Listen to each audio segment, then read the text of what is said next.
بسم اللہ الرحمن الرحیم۔ سلام ہو ان پر جو اپنے پروردگار کی طرف سے ہدایت پر ہیں اور ہدایت کی پیروی کرتے ہیں۔ میرے بھائیوں، دیکھیے، ایمان ایک ایسی زبردست نعمت ہے، اگر یہ سینے میں اور روح میں اتر جائے تو بس اس کی بدبختی ہے، اس کی بدبختی اس پر غالب آ گئی کہ وہ ایمان کو چھوڑ کر کفر کے اندر داخل ہو گیا۔ آپ دیکھیے کہ ایک مثال دی جاتی ہے، چور چوری سے جاتا ہے، ہیرا پھیری سے نہیں جاتا۔ اصل میں قاری خلیل الرحمن مولوی تھا، مولوی ہے اور مولوی ہی رہے گا۔ اس لیے کہ آپ اندازہ لگائیے، میں نے اس کی لائیو تقریریں سنی ہوئی ہیں، اور یہ بال کی کھال اور کھال کی بھی کھال اتار دیتا ہے۔ اور یہاں اس کے جھوٹ کتنے واضح ہیں۔ پہلے اس کے اس جھوٹ کا میں پردہ چاک کروں۔ ریکارڈنگ کے بارے میں ہمارا موقف بالکل واضح 2 اور 2 4 کی طرح ہے کہ اگر ہم ریکارڈنگ کرنے پر آتے تو محمد حنیف کی کھال کھینچ کر اور اس میں بھس بھر دیتے، لیکن ہم اس کو صحیح نہیں سمجھتے۔ ہم کہتے ہیں کہ ریکارڈنگ کی جائے تو پوچھ کر اس کو بتایا جائے کہ ہم ریکارڈنگ کر رہے ہیں۔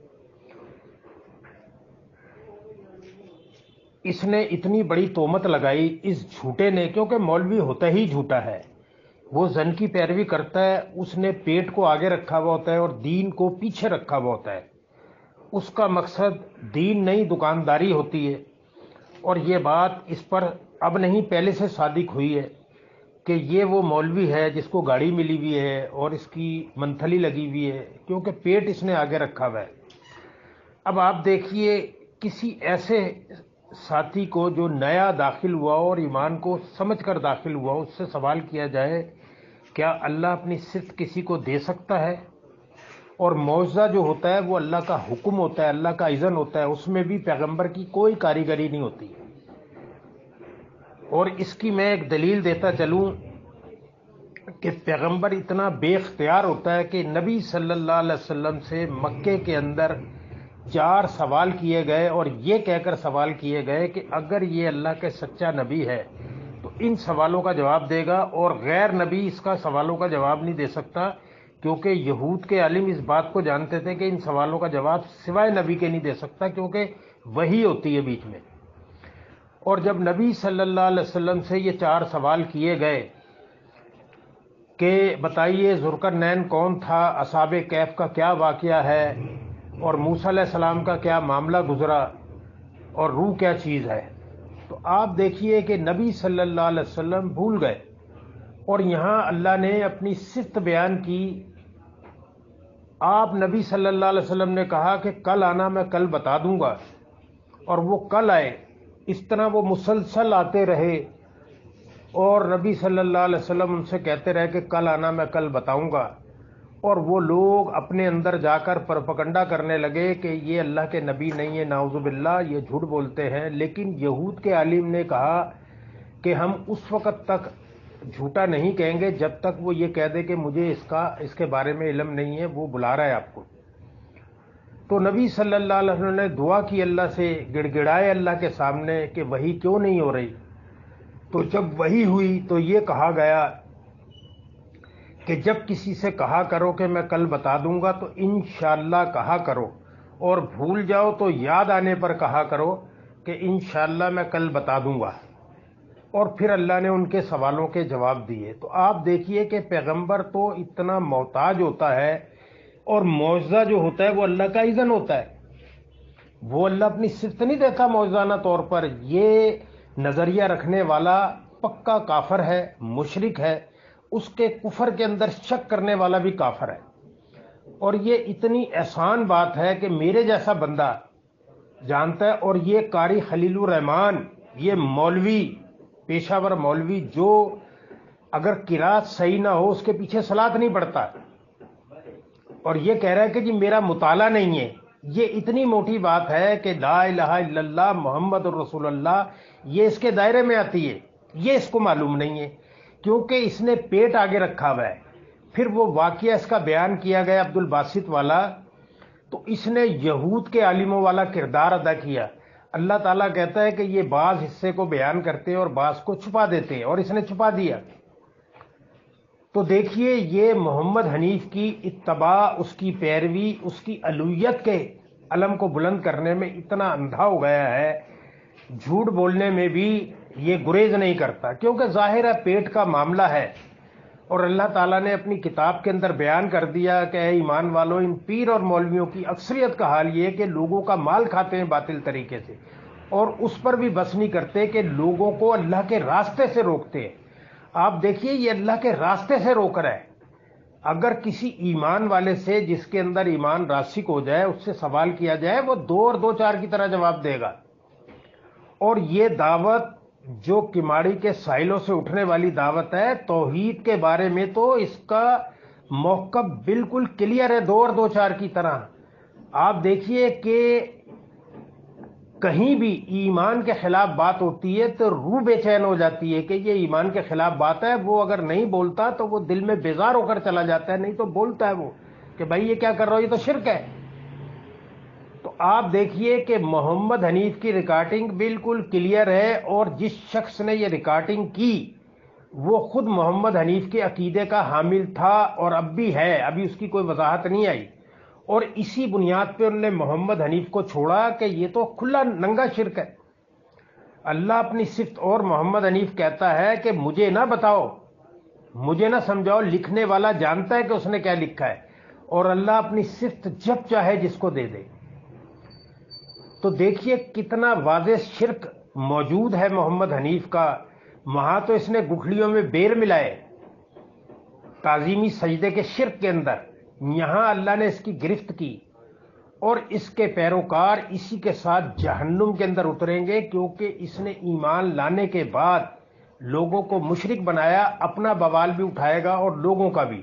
اور قاری خلیل الرحمان جیسے پیٹ کے پجاری، دین فروش اسی طرح آگ کے اندر اتریں گے، اور لوہے کے گرز ان کے منہ پہ مارے جائیں گے، ان ظالموں کے، جنہوں نے اتنا بڑا کانڈ کیا کہ اللہ کے ساتھ شرک کیا اور شرک کو ایمان کا درجہ دیا۔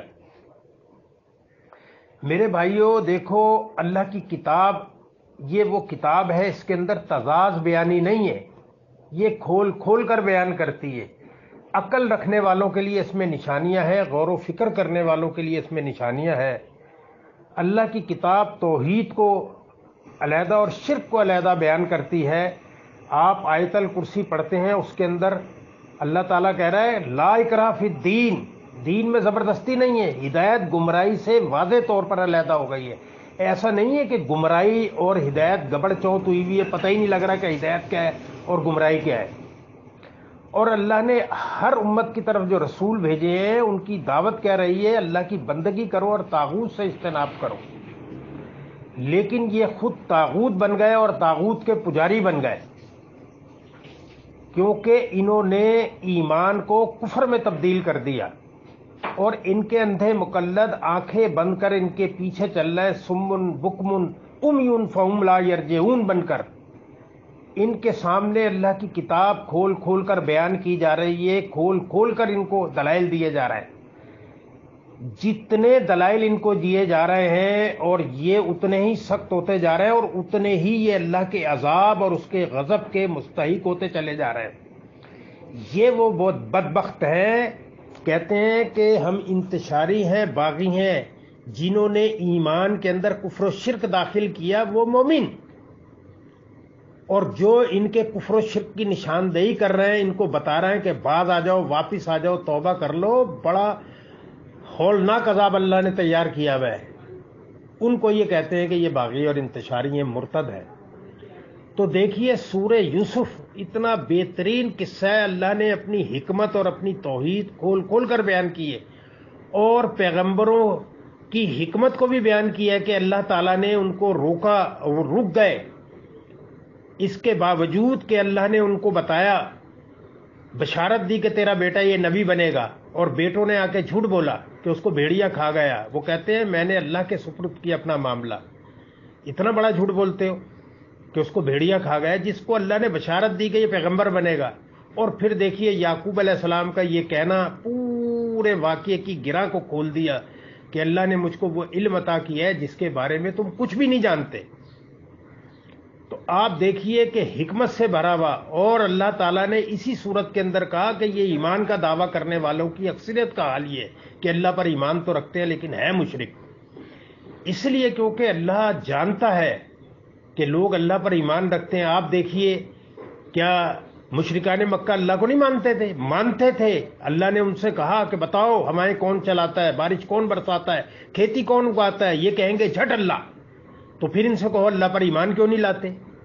کیونکہ وہ اللہ کے ساتھ اللہ کے شریک بنائے ہوئے تھے. آج محمد حنیف نے اس ایمان کو شرک کے اندر تبدیل کر دیا، اور اس کے پیروکار، اس کے مقلد، اس کے اندھے مقلد، جنہوں نے اس کو الوہیت کے منصب پر قانون سازی کرنا صرف اللہ کا حق ہے، پیغمبر کا حق نہیں ہے. اس نے قانون سازی کی، اس نے اللہ پر بہتان لگایا کہ اللہ کا حکم ہے.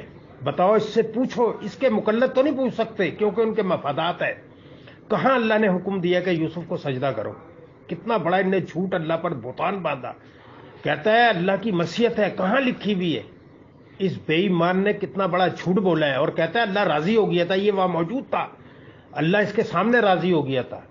اور پھر دیکھیے کہ آدم علیہ السلام کے واقعے کو بیان کرتا ہے جس کی حیت نوعیت کوئی بھی نہیں بتا سکتا، اور تفسیر میں لکھتا ہے کہ یہ سب کے سب یوسف کے آگے سجدہ ریز ہو گئے. بتائیے اس بدبخت نے کس قدر غلو کیا قرآن کی آیتوں میں، اور کس قدر جھوٹ بولا، اور اپنے نفس کو تسکین پہنچانے کے لیے اس نے لوگوں کو گمراہ کر دیا. خود بھی گمراہ ہوا، خود بھی مشرک اور کافر ہوا، اور لوگوں کو بھی کافر اور مشرک بنا دیا ایمان لانے کے بعد.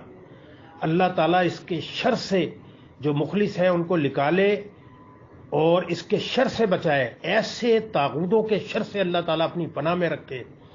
اور اتنا بڑا جھوٹا ہے یہ محمد حنیف کہ دیکھیے ڈاکٹر عثمانی رحمت اللہ علیہ کی تقریریں موجود ہیں. اس نے بڑی پلاننگ سے کام کیا، ایسا نہیں ہوا کہ اس نے بڑے آرام سے ایک ہی دن میں، ان نے بڑی پلاننگ سے کام کیا. یہ مکار آدمی تھا، بیوروکریٹ تھا. پلاننگ سے اس کا بس نہیں چلا لٹریچر کو غائب کرانے کا، کیونکہ لٹریچر لوگوں کے پاس موجود تھا. اس نے ان کی تقریریں غائب کروائیں. وہ کہتے ہیں نہیں حضرت، جس کا ایمان ٹھیک نہیں ہوتا وہ ایسے تفسیر کرتا ہے. ایمان کی خرابی بتائیے. اور دیکھیے اس کے مقلد، اس کے پیروکار کہتے ہیں کہ جی آپ ڈاکٹر صاحب کی تقریر آدھی بیان کرتے ہیں، اور محمد حنیف کہتا ہے یہ ہے ہی نہیں ان کی. ریکارڈنگ کرنے والے نے کہا کہ اللہ کا خوف کرو اس عمر کے اندر، یعنی کہ جھوٹ بول رہا تم. اس نے کہا میں نے اس کی تحقیق لیبارٹری کرائی ہوئی ہے، اور ہم تو شروع سے کہتے تھے کہ اس کی لیبارٹری کراؤ پتہ لگے، کیونکہ محمد حنیف پرلے درجے کا جھوٹا آدمی ہے، اور مشرک ہوتا بھی جھوٹا ہی ہے. جو مشرک ہوتا ہے، جو ایمان کو کفر میں تبدیل کرتا ہے، وہ جھوٹا ہوتا ہے. اس سے بڑا جھوٹ کیا ہوگا کہ اللہ نے اپنی صفت کسی کو دے دی؟ اس سے بڑا اس کائنات کا سب سے بڑا جھوٹ ہے. تو اللہ تعالیٰ اس کے شر سے، اس کے فتنے سے، اور اب رہتی دنیا تک اس کی تفسیر چلے گی، اور لوگ ایمان والے اس پہ لعن طعن کریں گے، اور لعنت کرنے والوں کی لعنت اس کے اوپر ہوگی. اللہ تعالیٰ اس کے شر سے محفوظ رکھے. آمین یا رب العالمین. السلام علیکم.